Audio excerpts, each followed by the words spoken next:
وآخر دعواهم أن الحمد لله رب العالمين۔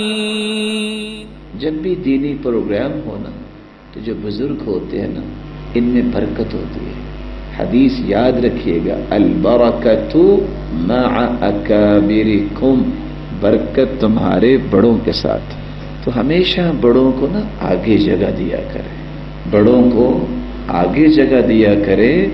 اور جو بچے ہیں یہ بھی مستقبل کے روشن ستارے ہیں، ان کو پیار سے کسی ایک کونے میں الگ جگہ دے دیا کرے۔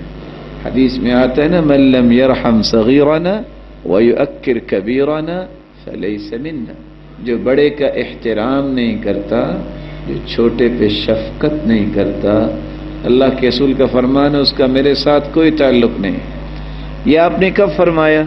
ہوا یہ لوگ بیٹھے تھے، ایک سفید جس کے بال ہو چکے وہ شخص آیا، اور لوگوں نے جلدی اس کے بیٹھنے کی جگہ نہیں بنائی، اور آپ غصے میں آ گئے کہ جو بڑوں کا احترام نہیں کرتا اس کا تو ہمارے ساتھ تعلق ہی کوئی نہیں۔